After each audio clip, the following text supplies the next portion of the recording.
existe depuis déjà 25 ans dans la région, mais qui est peu ou pas connue. C'est l'Association québécoise de la dysphasie secteur Bas-Saint-Laurent. Premièrement, qu'est-ce que c'est que la dysphasie? Quelle est leur clientèle et quels sont les services qu'ils offrent? Eh bien, c'est ce qu'on découvre à l'instant en compagnie de Chantal Cyr et Stéphanie Lavoie. Mesdames, bonjour et bienvenue à l'émission. Bonjour, Michel. Donc, je l'ai dit en ouverture, une association qu'on connaît peu ou pas. Puis pourtant, ça fait quand même 25 ans que vous vous impliquez dans la région, que vous aidez votre clientèle de façon quotidienne, justement, à mieux vivre avec ce handicap. Parce que ce qui est important de spécifier, c'est que la dysphasie, c'est un handicap et non une maladie, premièrement. C'est en plein ça, oui. Puis notre association, dans le fond, a pour but comme mission de favoriser des meilleures connaissances, justement, de la dysphasie et indiquer à notre clientèle qu'est-ce qu'elle comporte, la dysphasie. On s'entend que c'est un trouble de langage qui atteint autant l'expression que la compréhension. Puis ces personnes-là ont souvent une autre problématique liée à la dysphasie. On parle des fois de déficit d'attention, de motricité fine globale. On a tout à quelque chose qui peut, qui joint les deux ensemble. Okay. Là. Oui. Donc ça, en quelque sorte, ce sont des facteurs qui peuvent éveiller chez les parents peut-être une prise de conscience à savoir si notre enfant est dysphasique ou pas, parce que ce qui est important de savoir également, c'est que c'est un handicap qui apparaît dès la naissance, en fait. Oui, c'est ça. Dès la naissance, en tant que parent, on doit observer un peu le développement, comme n'importe quel développement, l'enfant, quand il marche, quand il commence à parler. Bien, au niveau du langage, c'est très important de vérifier vers l'âge d'un an. Un enfant est supposé de dire quelques mots. Okay. Maman, papa, bobo. À 2 ans, on cible à peu près 2 mots. Maman partie, papa dodo. Puis à 3 ans, on devrait remarquer que l'enfant fait une phrase complète. Sujet, verbe, complément. C'est en plein ça. C'est sûr qu'il ne faut pas s'alarmer si l'enfant, à l'âge de 18 mois, ne parle pas vraiment.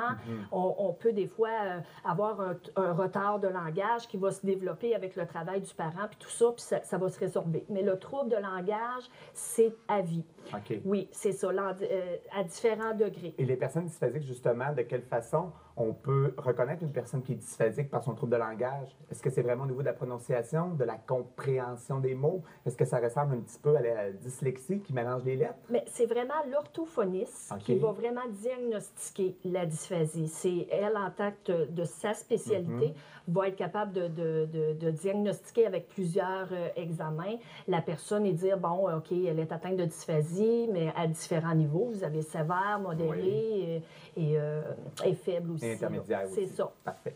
Votre clientèle est très jeune. Par contre, elle a vieilli. Oui. Mais vous ciblez principalement les enfants pour justement les accompagner au quotidien et les aider à mieux vivre avec cette réalité-là qui est à l'heure aussi. Oui, c'est ça. C'est sûr que notre clientèle a vieilli, mais notre objectif premier, c'est le dépistage. C'est vraiment de les prendre tôt, de les guider. Notre association est là pour justement offrir aussi des activités pour que les parents puissent se rassembler. Information, c'est ça. Soutien aussi. Le soutien qui est très important parce que c'est toujours pas évident au niveau scolaire aussi en tant que parent de se démêler avec les plans d'intervention qu'il peut avoir. C'est de l'inconnu.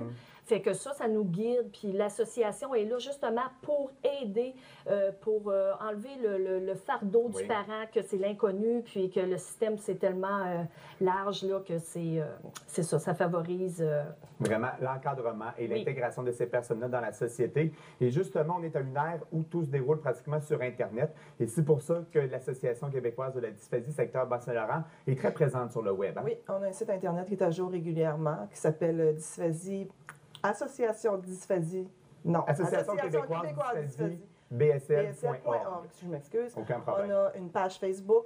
On a 2 groupes Facebook aussi, un groupe qui est plus visant plus la population générale et un groupe qui est plus dirigé vers les adolescents pour justement, quand on a des activités qui sont spécifiques aux adolescents, ils peuvent retrouver l'information dessus. Adolescents, parce que c'est une clientèle que vous souhaitez voir développer dans le futur? Oui, éventuellement, parce que veut pas, nos jeunes grandissent. Fait que pour être capable de les suivre, c'est quelque chose qui, jusqu'à aujourd'hui, on a été une lacune à justement les suivre assez longtemps, mais là, c'est ce qu'on veut faire parce que l'intégration au travail et ainsi de suite par la suite. Là. Effectivement. Et vous avez également changé de locaux. Vous étiez sur la rue Jolie. Maintenant, vous êtes au 299 La Fontaine. La Fontaine, suite 206, c'est juste derrière l'estaminet. C'est un très beau local. On est bien, on est confortable.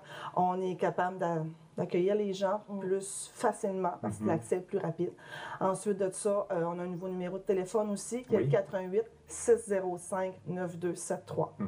Parfait. Puis, Donc, Chantal est très là, simple les également lundis, de vous mercredis. joindre à tout moment. Vous êtes toujours disponible, que ce soit par le biais de votre site Internet, Association adresse québécoise de courriel la dysphasie, bsl.org. C'est très facile à trouver, très complet aussi au niveau des informations qu'on peut trouver en ligne ou encore au 604 92 73. 605. 605, pardon. On peut vous Non, joindre c'est ça. facilement à l'Association québécoise de la dysphasie, secteur Bas-Saint-Laurent. Merci beaucoup d'avoir été avec nous. Ben, ça fait On plaisir. aurait pu glisser un mot sur votre prochaine activité qui est l'équipe, Oui. mais c'est complet. Par contre, en mars, sur une journée de glissade, vous C'est reviendrez ça. nous en parler avec grand plaisir. Parfait, merci. Merci beaucoup de votre Merci présence à beaucoup. l'émission, vraiment. Une Merci, belle merci. rencontre. Au retour, on s'entretient avec Jacques Boucher qui nous